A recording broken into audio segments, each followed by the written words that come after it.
Am I the a-hole stories? Update: Am I the a-hole for telling my mother that my husband is not her replacement son?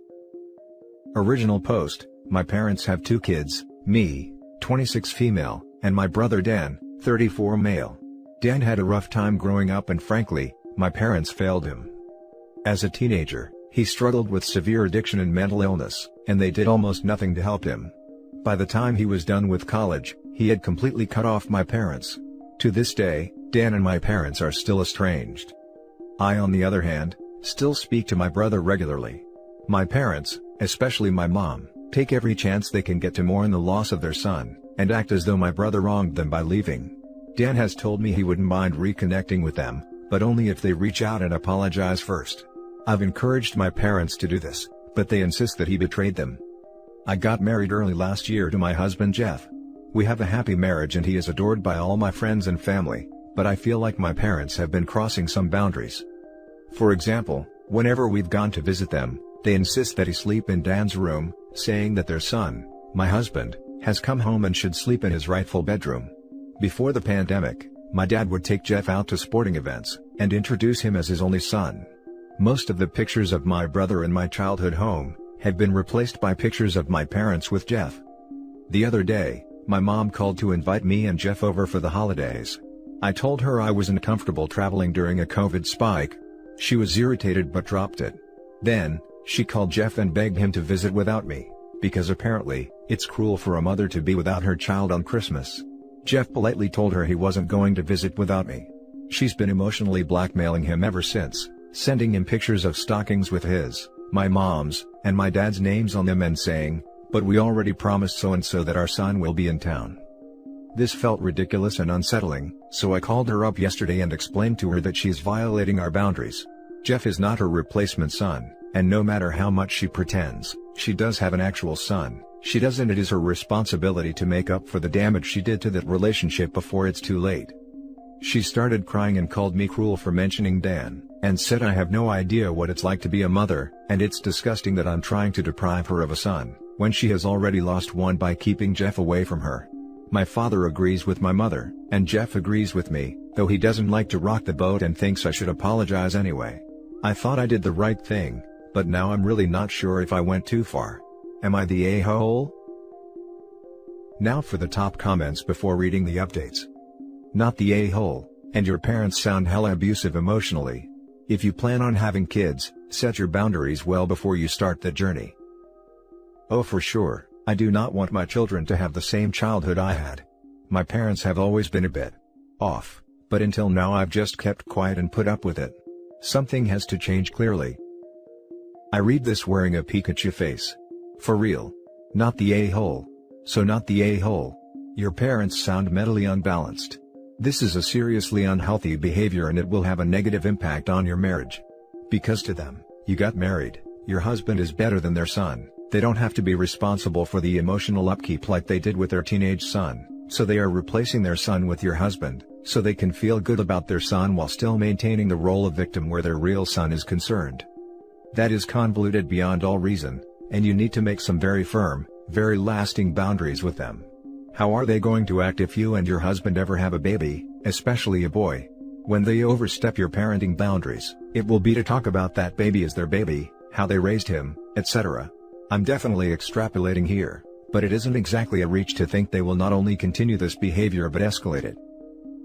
Thank God, the way my parents were talking to me, I thought I was crazy for finding their behavior disturbing. I think you're so right about potential kids. I know that even now I'm not really comfortable being around my parents, so there's no way they're seeing me without defined boundaries, much less any children I may have. Not the a-hole. Your parents have a few screws loose and need therapy. It's time for Jeff to set some boundaries, like them telling everyone he is their son. He is not their son, Jeff is a son-in-law. That's a good point. Jeff and I are very much on the same page about boundaries, but my parents also need to know that he agrees with me. I could easily imagine them claiming I'm holding my husband captive against his will or something. Edit. Thank you all for the support and advice. I appreciate it so much. I haven't been able to sleep, so I've been reading every comment. I don't know if I have the emotional energy to post in just normal yet, but I'm reading a lot of what's posted there and already feel less alone. My tentative plan is to arrange for me and Jeff to get individual therapy and maybe couples therapy later on. We are going no contact with my parents for a while. I'm also planning to invite Dan to stay with us over the holidays. I have a lot to make up for, and I want to spend as much time as I can with him and let him know he's loved. Also, in response to the people pointing out the gross incestuous implications behind this, with the way my parents talk about me and my husband, most people who didn't know me growing up, assume that I'm their daughter-in-law and Jeff is their son, until one of us corrects them. And now for the update. I posted several weeks ago, about a situation in which I felt that my parents were trying to replace my brother, Dan, with my husband, Jeff. I wanted to first express my gratitude for everyone who commented and messaged me. I was raised in an unhealthy environment, and as such, I was very out of touch with what normal family dynamics and boundaries look like. The support, the resource recommendations, and the respectful criticisms have all been invaluable to me as I've begun to confront what I've avoided for a long time. People have messaged me asking for an update. Well, I'm happy to share good news. My husband and I went no contact with my parents as many of you suggested. We have also both started going to therapy. We have only had 3 sessions each, but I can definitely say it has been a total relief to process things that I have been bottling up my entire life. I already feel like I can understand myself and the cluster F I grew up in significantly better. Kinda kicking myself for not trying it sooner. Jeff has felt the same way with his sessions from what he's told me. Under professional advisement, we are holding off on couples therapy until we do a few more individual sessions, but we hope to start in the near future. Now for the main good news, my brother Dan is spending the holidays with us. After taking health precautions, he drove up last week and is staying with us past New Year's. Having Dan around has been incredibly special for me and Jeff. Dan and I have been making up for so much lost time, and I've never seen him smile so much and it warms my heart. I did tell him about the situation with our parents and Jeff before he came. It was hard to hear, but Dan has a really strong support system and seems to be processing it in a healthy way. He's coming up on 7 years sober now. I was finally able to apologize to him for not stepping up as a better sister earlier in his life, and enabling our parents' mistreatment. He said he doesn't blame me, but I still want to show him through my actions, that I will always be there. My parents have been pretty much losing their minds this entire time, especially when they found out Dan is with us. As a people pleaser, I'm proud of myself for being firm in maintaining my boundaries. Right now, my heart is filled with more love and joy than it has been in a long time. I know life won't always be like this, but my brother is safe and healthy and happy and knows he is loved, and that is everything to me. I am sincerely appreciating what I have. Anyway, happy holidays everyone. Thank you again for your help. Much love to all of you. Now for some comments. Yay! Merry Christmas. Enjoy the peace of going no contact with toxic family, and the joy of being with people you love and who love you. Thank you so much. Merry Christmas to you too. Holy crap. I've just looked at your other post and yeah, definitely not the a-hole. Your parents sound creepy as hell. Sorry, but that's not normal. Anyway, good for you guys for finally turning things around. Stand your ground with this, and Merry Christmas to you, your husband, and your bro. I don't have much to tell. But 7 years sober, that an achievement itself. Give him a hug from an internet stranger. Love to your family and Merry Christmas. It is a huge accomplishment. I will definitely pass your hug on, it'll mean a lot to him. Merry Christmas. This is a great update. Glad to know that you are getting a chance to heal. Thanks, I feel like I've unlocked a new level of life, haha. Now for the next story. Am I the a-hole for telling my ex-wife I don't want her to come to Christmas dinner?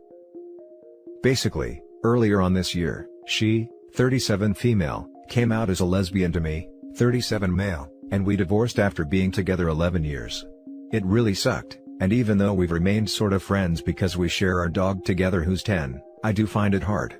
Because she's been in my life for so long, she's remained on good terms with my family, especially my folks who see her as a daughter-in-law still. If we were still together, we'd have spent Christmas together with my parents, but as we're not, I was just planning to spend it with them on my own. I was talking to her a couple of days ago and mentioned that I was looking forward to my mom's Christmas dinner, and she said she was too. She assumed she's still coming, especially as her family have effectively disowned her for being gay. She doesn't really have anywhere else to go. My mom told her when we split up, she's still welcome there anytime, especially Christmas. I told her I don't want her to come, it's a bit too weird to me to spend Christmas with her, after all that's gone down, and would rather just have it as family only. She got really upset about it, and said she didn't have anywhere else to go, and otherwise, it would just be her and the dog. We agreed he'd be with her this Christmas and alternate it. I said no still, and she started crying and I hung up. Obviously, I don't want to upset anyone, so think I could be an a-hole for that? I mean, she does have a girlfriend, I don't see why they can't spend time together. I told my mom today and she was really angry. She said that I didn't have the right to disinvite anyone and shouldn't be so mean at Christmas. I told her she's my ex, if I don't want to see anyone then I shouldn't have to. She said she is in two minds whether to just invite her anyway, and if I don't like it, then I cannot come myself. I don't know Reddit. I don't think I'm an a-hole for not wanting to see her, but maybe I could have handled it better? Am I the a-hole? Now for the top comments. Not the a-hole. Ex-wife doesn't get to share your family still. Make it very clear to your parents. They are welcome to invite her, but if you show up and she's there, you're leaving and not doing anything with them over the holidays. This. Not the a-hole. She strung along and lied to OP for 11 years, effectively stealing those 11 years from him and his perfect partner and family. And after that, she still has the audacity to appear in the family events. Despite having a girlfriend now? I am sorry that OP does not get support from his parents. Not the a-hole. As if you need that reminder on Christmas. If your mom wants to see her, she can meet her another day. Super weird of your ex to assume she can still come, considering she already has a new partner. Maybe she wants to bring her to WTF. She did not assume, the mom invited her. Dude, not the a-hole, and it's time for you to consider whether you've only been divorced by your wife.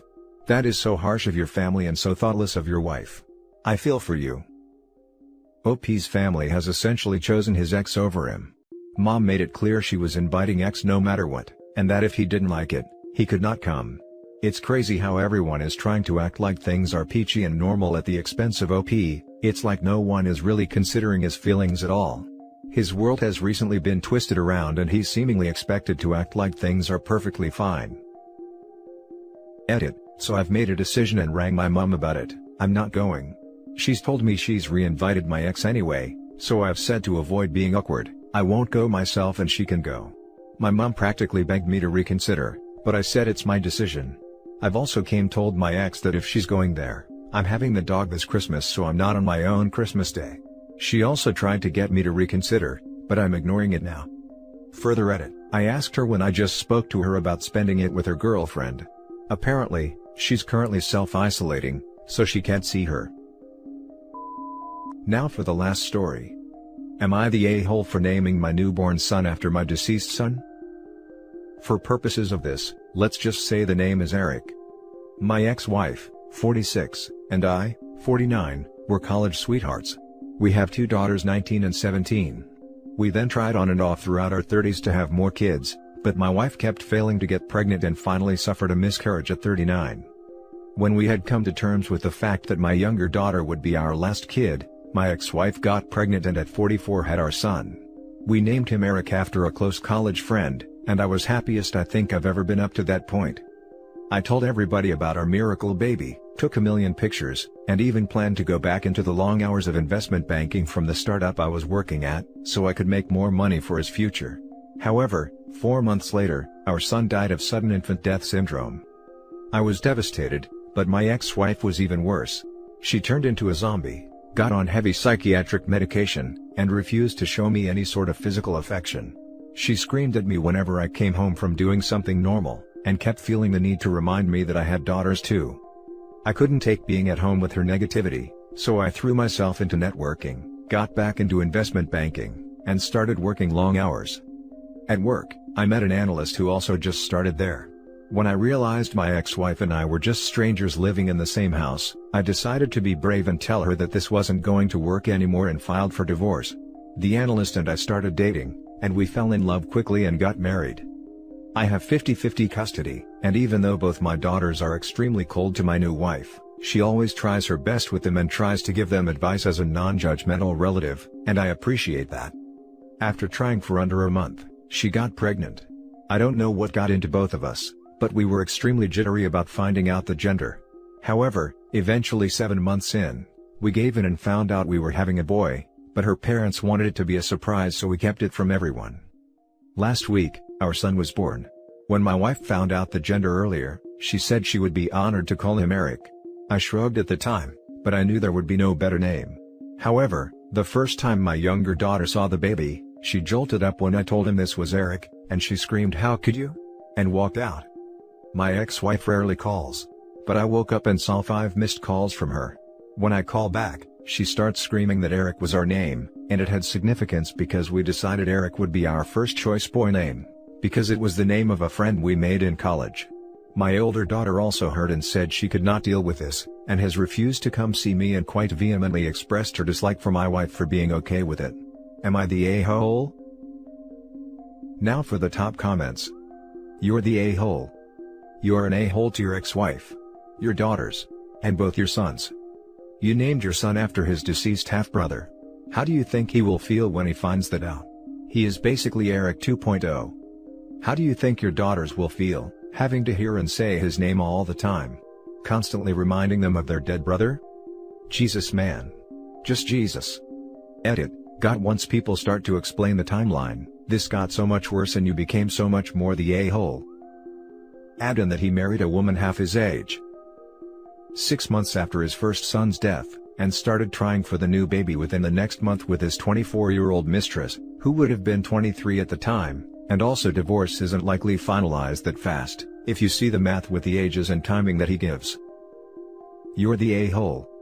You can't erase one sibling from their life by naming the other Eric. I know it feels good to think you have a second chance. But you are hurting your daughters, your ex-wife, and acting selfishly. The way you describe your wife being a zombie, seems almost like you blame her for being depressed about losing a child. And you seem excited your younger wife can get pregnant so soon and it was a boy.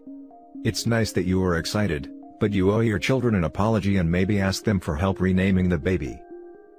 How could you say such a thing? Didn't you read the bit where he was so brave and abandoned his sick wife and 2 daughters, to flee to the bed of his young lover and start replacing his old family with a new better one? You're the a-hole. I'm about to nominate this for biggest a-hole of the year. Do you not realize how messed up this is? You name your kids after parents/grandparents/aunts and uncles, not their deceased sibling. And that's it for this video, guys. If you have thoughts to share, leave a comment below. Don't forget to hit like and subscribe if you like this content. I'll catch you in the next one. Good day, everyone.